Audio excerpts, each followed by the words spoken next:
Hello दोस्तों, कैसे हैं आप सब। उम्मीद है अच्छे हैं और अपना ध्यान रख रहे होंगे। तो चलिए आज मैं आप सभी के लिए एक नई कहानी लेकर के आई हूँ। गौरैया और बंदर की कहानी। एक बार की बात है, एक जंगल में किसी घने पेड़ पर एक गौरैया का जोड़ा रहता था। वो उस पेड़ पर अपना घोंसला बनाकर गुजर बसर कर रहे थे। दोनों खुशी खुशी अपना जीवन बिता रहे थे। फिर आया सर्दियों का मौसम। इस बार बहुत कड़ाके की ठंड थी। ठंड से बचने के लिए एक दिन कुछ बंदर उस पेड़ के नीचे ठिठुरते हुए पहुंचे।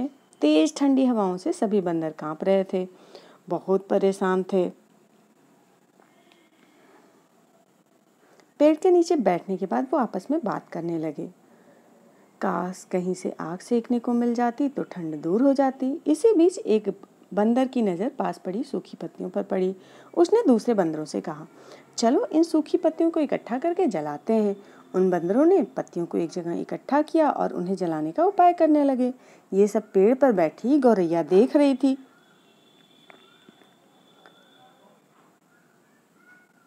ये सब देखकर उससे रहा नहीं गया और वो बंदरों से बोल पड़ी, तुम लोग कौन हो? देखने में तो तुम आदमियों की तरह लग रहे हो, हाथ पैर भी हैं। तुम अपना घर क्यों नहीं बनाते हो? गौरैया की बात सुनकर ठंड से कांप रहे बंदर चिढ़ गए और बोले, तुम अपना काम करो, हमारे काम में पड़ने की जरूरत नहीं है।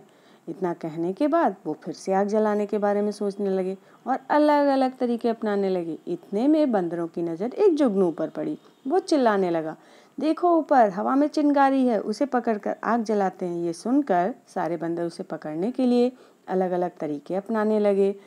यह सुनते ही सारे बंदर जो है जुगनू को पकड़ने के लिए तरीके अपना ही रहे थे कि चिड़िया देखकर बोली, यह जुगनू है, इससे आग नहीं सुलगेगी। तुम लोग 2 पत्थरों को घिसकर आग जला सकते हो।